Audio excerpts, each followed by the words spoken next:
बिस्मिल्लाहिर्रहमानिर्रहीम अस्सलाम वालेकुम। आज फिर से हम कुछ ऐसे क्वेश्चन देखेंगे जो कि मुसलसल पूछे जाते हैं और आगे भी पूछे जा सकते हैं। ठीक है, गुज़िश्ता जो भी मैंने वीडियोस अपलोड की हैं वो सब मोस्ट इम्पॉर्टेंट क्वेश्चन है जो कि या तो किसी एग्ज़ाम में पूछे गए हैं या तो आगे चल के पूछे जा सकते हैं। ठीक है, तो चलिए आज की वीडियो को स्टार्ट करते हैं मोस्ट इम्पॉर्टेंट MCQs के साथ, और उसके साथ जितनी भी एक्स्ट्रा इन्फॉर्मेशन बन सकेगी हम वो बनाएंगे। ठीक है, सबसे पहला क्वेश्चन है वो is the current president of France. France का करंट प्रेसिडेंट कौन है? तो उसका सही ऑप्शन है option B, Emmanuel Macron is the current president of France. जितने प्रेसिडेंट्स के नाम मुझे याद हैं वो मैं आपको बताता हूँ, उनका ताल्लुक किस कंट्री से है और उस कंट्री का कैपिटल और उसकी करेंसी वो मैं आपको बताता हूँ। इससे आपको बहुत हेल्प होगी क्योंकि जो मुझे याद है तकरीबन एग्ज़ाम्स में वही पूछे जाते हैं। ठीक है, और भी पूछे जाते होंगे लेकिन मुझे जो याद है वो मैं आपको बता देता हूँ। ठीक है, अब फ्रांस का जो है प्रेसिडेंट कौन है? Emmanuel Macron. फ्रांस की करेंसी क्या है? वो है यूरो। और फ्रांस का कैपिटल क्या है? वो है पेरिस। अब अपने नेबरिंग कंट्री पर आते हैं, इंडिया पर। इंडिया जिसका कैपिटल है न्यू दिल्ली, जिसकी करेंसी है रुपी।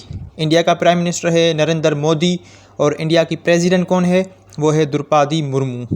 ठीक है, और पाकिस्तान का कैपिटल क्या है? इस्लामाबाद। और पाकिस्तान की करेंसी क्या है? वो है रुपी। पाकिस्तान का प्राइम मिनिस्टर गुज़िश्ता अभी शहबाज शरीफ और जो है उसका प्रेसिडेंट आरिफ अलवी। लेकिन रिसेंटली अभी असेंबलीज डिज़ोल्व हो गई हैं, तो पाकिस्तान का केयर टेकर प्राइम मिनिस्टर कौन है? वो है अनवार उल हक काकड़, जिनका ताल्लुक बलूचिस्तान अवामी पार्टी से है।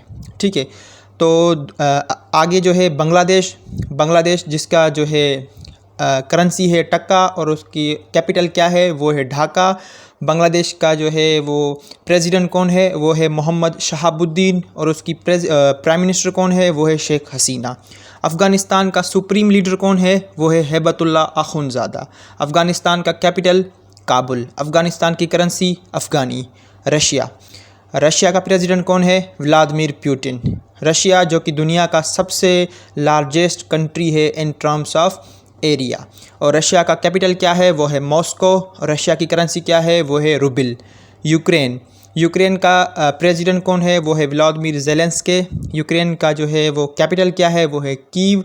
और यूक्रेन की करेंसी क्या है? वो है हेरेवेनिया। बेलारूस का कैपिटल क्या है? वो है मिन्स्क। बेलारूस की करेंसी क्या है? वो है बेलारूसियन रूबल। और बेलारूस का प्रेसिडेंट कौन है? वो है एलेक्जेंडर लुकाशेंको। अगला क्वेश्चन है, who resign from the Imperial Legislative Council in protest against the Rowlatt Act. Rowlatt Act के अगेंस्ट किसने प्रोटेस्ट किया था और प्रोटेस्ट के नतीजे में उसने इम्पीरियल लेजिस्लेटिव काउंसिल से रिज़ाइन दे दिया था? तो उसका सही ऑप्शन है ऑप्शन सी, कायदे आज़म मोहम्मद अली जिन्ना ने रिज़ाइन दे दिया था इम्पीरियल लेजिस्लेटिव काउंसिल से। रॉलेट एक्ट जो है जो को 1919 में आया था। बेसिकली इसमें क्या कहा गया था कि इंडियंस को बिना जुडिशल ट्रायल या बिना किसी बात पर, मतलब शक की बुनियाद पर उनको अरेस्ट भी किया जा सकता है और उनको सज़ा भी दी जा सकती है। ठीक है, तो इस वजह से कायदे आज़म ने प्रोटेस्ट की सूरत में इम्पीरियल लेजिस्लेटिव काउंसिल से रिज़ाइन दे दिया था। अगला क्वेश्चन है, लियाकत अली खान वाज असैसिनेटेड इन। लियाकत अली खान जो कि पाकिस्तान के पहले प्राइम मिनिस्टर थे, उनको कब कत्ल किया गया था? तो उसका सही ऑप्शन है ऑप्शन सी, 1951 में उनको रावलपिंडी के एक पार्क में असैसिनेट किया गया था। 16 अक्टूबर 1951। एग्जैक्ट डेट कहीं पर पूछें तो वो है 16 अक्टूबर 1951। एक और क्वेश्चन आता है कि किसने असैसिनेट किया था लियाकत अली खान को? बाद में उसको पकड़ा भी गया था, तो वो था सैयद अकबर खान। अगला क्वेश्चन है, what is the significance of 17 August 1988 in Pakistan history. अब ऐसे क्वेश्चन भी आते हैं कि डेट और साल बताकर हमसे पूछते हैं कि इसकी हिस्ट्री में सिग्निफिकेंस क्या है, हिस्ट्री में इस दिन को कौन सा मशहूर वाक़या हुआ था? तो उसका सही ऑप्शन है option B, Zia's plane crash.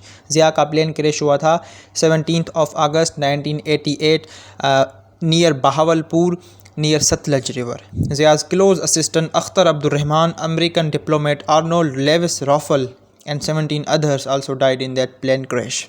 ठीक है, वही ज़ियाउल हक जिन्होंने 1977 में जुल्फ़िकार अली भुट्टो को अरेस्ट किया और 4 अप्रैल 1979 में उनको हैंग कर दिया। जुल्फ़िकार अली भुट्टो जो कि पाकिस्तान के पहले civilian chief marshal law administrator थे, वही जुल्फ़िकार अली भुट्टो जिन्होंने 1967 में पाकिस्तान पीपल्स पार्टी का बुनियाद रखा और 1972 में जो शिमला एग्रीमेंट हुआ था between prime minister Indira Gandhi and Pakistani president Zulfikar Ali Bhutto in Shimla जो कि इंडिया का एक शहर है, वहाँ पर एग्रीमेंट हुआ था क्योंकि 1971 में जो डिबेकल हुआ था ढाका का, वहाँ पर जो है इंडिया ने इंटरवेंशन कर दिया था, तो उसको सेटलमेंट करने का और जो कैदी वहाँ पर उन्होंने सरेंडर किया था, जो फ़ौजी थे उनको छुड़ाने का, ये सारा एग्रीमेंट हुआ था between president Zulfikar Ali Bhutto and prime minister of India Indira Gandhi. ये कब हुआ था? ये हुआ था 1972 में। जुल्फ़िकार अली भुट्टो को 4 अप्रैल 1979 में हैंग कर दिया गया था। 4 अप्रैल के साथ एक और जो है मालूमात मैं आपको देता चलूँ कि 4 अप्रैल 1949 में नेटो को भी बनाया गया था।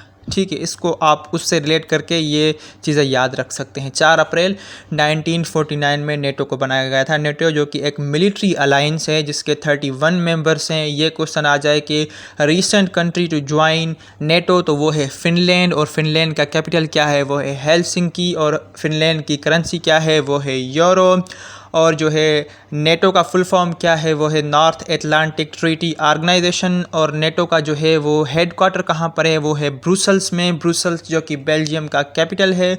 और नेटो का जो है सेक्रेटरी जनरल कौन है? वो है जेंस स्टोल्टेनबर्ग। और उनका ताल्लुक़ कौन सी कंट्री से है? उनका ताल्लुक़ है नॉर्वे से। नॉर्वे जिसको हम लैंड ऑफ मिडनाइट सन बोलते हैं। और नॉर्वे का कैपिटल क्या है? वो है ओस्लो। और नॉर्वे की करेंसी क्या है? वो है क्रोन।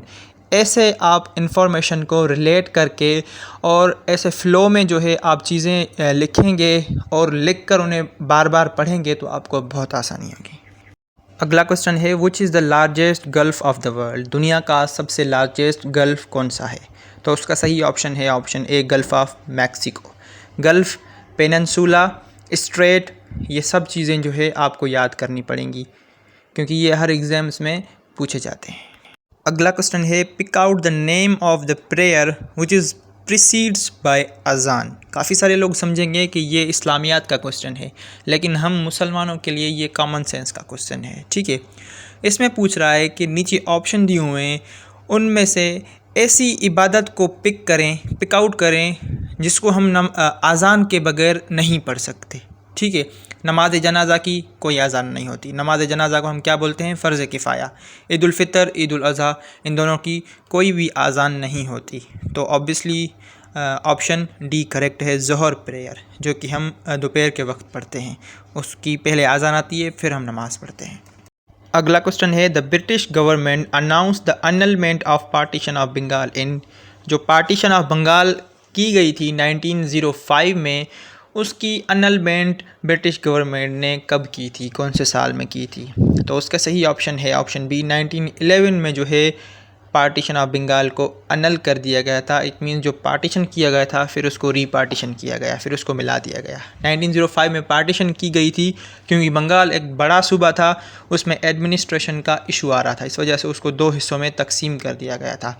एक और क्वेश्चन इसके मुतालिक आ सकता है कि जब पार्टीशन ऑफ बंगाल हुई थी 1905 में, तो हिंदुओं ने उसकी अपोजिशन में कौन सी मूवमेंट लॉन्च की थी? तो वो कौन सी मूवमेंट थी? वो थी स्वदेशी मूवमेंट।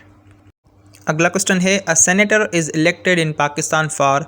एक सेनेटर को पाकिस्तान में कितने सालों के लिए मुंतखब किया जाता है? सेनेट जिसको हम अपर हाउस बोलते हैं और नेशनल असेंबली जिसको हम लोअर हाउस बोलते हैं। ठीक है, एक सेनेटर को कितने सालों के लिए इलेक्ट किया जाता है? तो उसका सही ऑप्शन है ऑप्शन सी, 6 सालों के लिए उसको इलेक्ट किया जाता है। और नेशनल असेंबली के जो मेंबर्स होते हैं या नेशनल असेंबली की जो मुद्दत होती है वो कितने साल होती है? वो होती है 5 साल। अगला क्वेश्चन है, where do the Indian Ocean and the Atlantic Ocean meet? Indian Ocean और अटलांटिक ओशन कौन सी जगह पर एक दूसरे के साथ मिलते हैं? तो उसका सही ऑप्शन है option A, Cape of Good Hope. एक एरिया है वहाँ पर इंडियन ओशन और अटलांटिक ओशन आपस में मिलते हैं। अब दुनिया में 5 ओशन पाए जाते हैं, उनके सीक्वेंस में मैं आपको नाम बता देता हूँ, आप वो याद कर लें। कहीं आपसे इंटरव्यू में या कहीं पर सीक्वेंस में ना पूछ लें तो आपको याद होने चाहिए। तो सबसे बड़ा है लार्जेस्ट ओशियन पैसिफिक, दूसरे नंबर पर अटलांटिक, तीसरे नंबर पर इंडियन ओशन, चौथे नंबर पर सदर्न ओशन और 5वें नंबर पर Arctic ocean. Largest ocean Pacific, smallest ocean Arctic. ठीक है। एक और क्वेश्चन रीसेंट डेवलपमेंट के हवाले से आ सकता है कि जो हमारी टाइटैनिक डूबी थी वो कौन से जो है समंदर में डूबी थी, तो वो अटलांटिक ओशन में डूब गई थी। और हमारा जो मरियाना ट्रेंच है जो कि डीपेस्ट पार्ट ऑफ अर्थ है वो कौन से ओशियन में लोकेटेड है, तो वो लोकेटेड है पैसिफिक ओशियन में। तो ये थी आज की वीडियो। उम्मीद करता हूँ ये वीडियो आपको पसंद भी आएगी और आपके काम भी आएगी। अगर थोड़ी सी भी आपको वीडियो ये पसंद आए तो वीडियो को लाइक ज़रूर कर दीजिए और चैनल को भी सब्सक्राइब करके रखें। अगर मज़ीद आप ऐसी वीडियोस चाहते हैं तो कमेंट सेक्शन में मुझे ज़रूर बता दीजिए। तो मिलते हैं अगली वीडियो में, तब तक के लिए अपना बहुत सारा ख्याल रखिए, मुझे दुआओं में याद रखिए। अल्लाह हाफ़िज़।